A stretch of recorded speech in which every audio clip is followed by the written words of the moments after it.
Hello viewer, welcome to my YouTube channel. I am Ankita Jha. और guys, क्या आप भी बिहार 7th फेज एग्ज़ाम की तैयारी कर रहे हैं? और अगर तैयारी कर रहे हैं तो बिहार से संबंधित महत्वपूर्ण जानकारी जानना बहुत ही ज़रूरी है। और गाइस, बिहार से संबंधित महत्वपूर्ण जानकारी में आज हम बात करेंगे धर्मों के बारे में। बट इससे पहले 8 वीडियो कंप्लीट हो चुका है, जिसका लिंक डिस्क्रिप्शन बॉक्स में डाला हुआ है, तो आप उसे जाके ज़रूर देखें। तो चलिए देखते हैं बिहार में धार्मिक आंदोलन के बारे में। धर्मों के मामले में 62 धर्म संप्रदाय का उदय हुआ, लेकिन इन 62 धर्म संप्रदायों में 2 धर्म सबसे आगे आया, जिसमें से पहला है बौद्ध धर्म और दूसरा है जैन धर्म। तो आज हम बौद्ध धर्म के बारे में देखेंगे। तो चलिए देखते हैं। बौद्ध धर्म, जिसके संस्थापक गौतम बुद्ध और जिनका जन्म 563 ईसा पूर्व कपिलावस्तु के पिपरवाह के निकट नेपाल के तराई में अवस्थित लुम्बिनी, जिसको रूमी नेमदई भी कहते हैं, उस जगह पे हुआ था। और इनके पिता का नाम शुद्धोधन था, जो कपिलावस्तु के गणतंत्र शाक्यों के प्रधान थे। गणतंत्र शाक्यों के प्रधान कौन थे? तो गौतम बुद्ध के पिता, जिनका नाम शुद्धोधन था। और इनकी माता का नाम बहुत बार पूछा जा चुका है एग्जाम में। तो माता का नाम महामाया देवी था, जो कौशल राजवंश की कन्या थी। और जब इनका जन्म हुआ उसी वक्त शीघ्र इनकी मृत्यु हो जाती है। तो मृत्यु के बाद इनका पालन पोषण कौन करती हैं? तो पालन पोषण मौसी करती हैं, जिनका नाम महाप्रजापति गौतमी था। इनके बचपन का नाम सिद्धार्थ और पत्नी का नाम यशोधरा था, पुत्र राहुल। और अब हम पढ़ेंगे महानिष्क्रमण, शंबोधि, धर्मचक्र प्रवर्तन और महापरिनिर्वाण किसे कहते हैं। और साथ में इनके बचपन का नाम, पत्नी का नाम, पुत्र, माता, ये सभी नाम बहुत ही इम्पोर्टेंट है, क्योंकि ये सभी नाम बहुत बार एग्जाम में पूछा जा चुका है। महानिष्क्रमण, तो महानिष्क्रमण गौतम बुद्ध के गृह त्याग, जब वो 29 वर्ष की आयु में थे तो वो गृह त्याग कर दिए थे। इसी चीज़ को महानिष्क्रमण कहते हैं। और वो जो गृह त्याग किए थे, वो दृश्य देखे थे। वो दृश्य क्या था? तो 4 दृश्य था। वृद्ध व्यक्ति, रोगी को देखना, मृतक को देखना और सन्यासी को देखना। और जब वो यह दृश्य देखे थे तो वो कहीं पे रथ से जा रहे थे।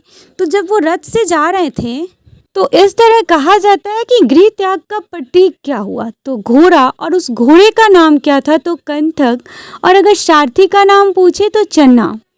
गृह त्याग का प्रतीक घोड़ा, घोड़े का नाम कंथक और सारथी का नाम चन्ना। और साथ में ये जो 4 दृश्य था, वो वृद्ध व्यक्ति, रोगी को देखना, मृतक को देखना और सन्यासी को देखना। नेक्स्ट बात करेंगे इनके ज्ञान प्राप्ति का। तो जो इनका ज्ञान प्राप्ति हुआ, इनके 2 गुरु थे। एक अलार, जिनका नाम अलार कलाम था। एक थे उद्रक, जिनका नाम रुद्रकारा मुक्त था। ये कठिन तपस्या उर्वेला, जो बोध गया के निरंजना नदी पे था, वहाँ पे किए थे। और जो उपवास तोड़े, वो उपवास ये सुजाता नाम की लड़की से उनके हाथों से खीर खाकर तोड़े थे। और अब हम जानेंगे शंबोधि के बारे में। तो शंबोधि वैशाख पूर्णिमा के दिन 35 वर्ष की आयु में बोध गया में पीपल के वृक्ष के नीचे ज्ञान प्राप्त हुआ, उसे ही शंबोधि कहते हैं।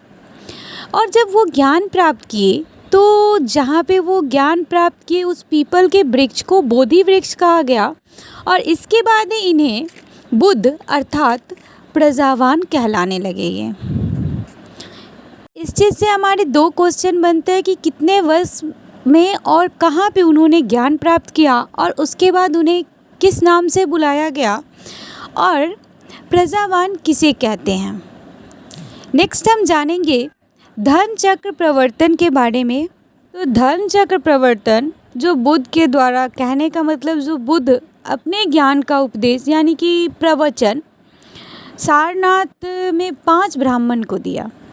वो 5 ब्राह्मण थे वद्या, वज्र, औज, असजी, कौंडिन्य।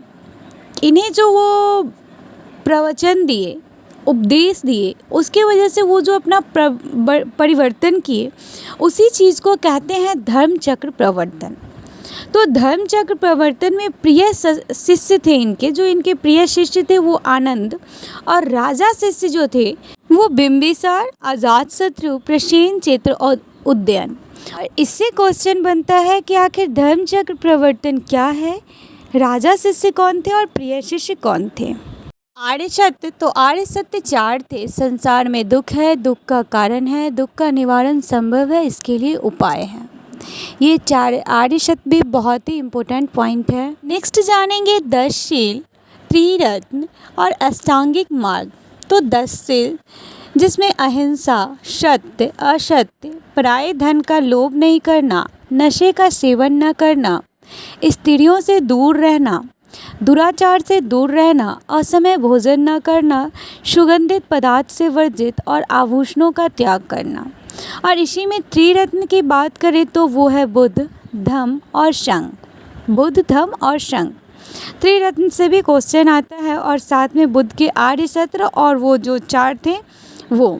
अष्टांगिक मार्ग जिसमें दुख निवारण के बारे में है, साम्यक दृष्टि, साम्यक संकल्प, साम्यक वाग, साम्यक कमंति, साम्यक आजीव और साम्यक व्यायाम, साम्यक स्मृति और साम्यक समाधि।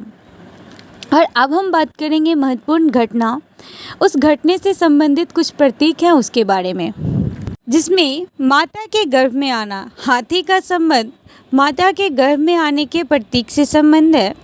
कमल, बुद्ध का जन्म। नेक्स्ट घोड़ा, गृह त्याग और बोधि वृक्ष, तो ज्ञान का प्राप्ति। धर्मचक्र, प्रथम उपदेश से और भूमि स्पर्श, इंद्रियों पर विजय से और एक करवट सोना, महापरिनिर्वाण से।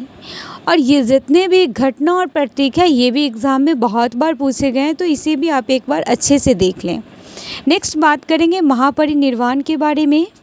महापरिनिर्वाण जब वो 80 वर्ष की आयु में थे तो 483 ईसा पूर्व में एक स्थान था कुशीनगर, उसमें वो खाना खाने के उपरांत सो गए थे और उस वक्त उनका स्वर्गवास हो गया। इसी को कहते हैं महापरिनिर्वाण। और जो इनका अवशेष था उसको 8 भागों में बांटकर 8 स्तूप का निर्माण हुआ।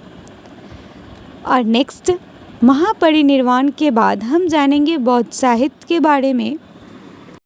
बौद्ध साहित्य जिसमें एक प्राचीन ग्रंथ था, इस प्राचीन ग्रंथ में त्रिपिटक जिसको हम कह सकते हैं, इट मीन्स या अर्थात विनय पिटक, सूत पिटक, अभिधम, जिसको हम त्रिपिटक के नाम से जानते हैं।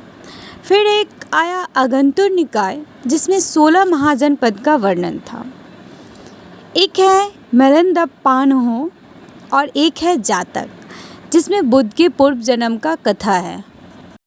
का जो उपदेश था वो पाली भाषा में और उपसंपदा वो संघ में प्रवेश को था। और बुद्ध सिद्धांत कि विश्व जो है वो दुखों से भरा है और इनकी जो मृत्यु की तिथि है वो चीनी परंपरा के कॉन्टोन अभिलेख के आधार पर है। कौन से? तो कॉन्टोन अभिलेख, और कहाँ? तो चीनी परंपरा के आधार पर। और इनका उपदेश पाली भाषा में और सिद्धांत तो विश्व दुखों से भरा हुआ है। बौद्ध के संगीतियाँ जो थी वो पहले संगीते स्थान राजगृह था 483 ईसा पूर्व। महाकश्यप जो कि अजातशत्रु के शासनकाल में थी। और द्वितीय यानी कि दूसरा वैशाली स्थान पे समय था 383 ईसा पूर्व। शावकामी अध्यक्ष थे और शासनकाल था कालाशोक। नेक्स्ट हम कहेंगे तो वो है तृतीया पाटलिपुत्र में 250 ईसा पूर्व में। और इनका नाम मोगली फातुत्से, और ये शासनकाल में तो अशोक के शासनकाल में थे। और नेक्स्ट यानी कि चतुर्थ तो ये कुंडलवन कश्मीर, और इनका समय था ईस्वी के प्रथम शताब्दी में। और वसुमित्र अश्वमेघ अध्यक्ष थे और कनिष्क के शासनकाल में। हमारा बौद्ध धर्म से इम्पोर्टेंट पॉइंट जितने भी थे वो कंप्लीट हो गए। और नेक्स्ट डे हम जैन धर्म के बारे में पढ़ेंगे। और अगर आप इससे प्रीवियस वीडियो नहीं देखें हैं तो डिस्क्रिप्शन बॉक्स के लिंक में जाकर देखें। और फिर मिलते हैं नेक्स्ट वीडियो में। और वीडियो हेल्पफुल है तो please like, comments and subscribe करें। Bye bye, take care.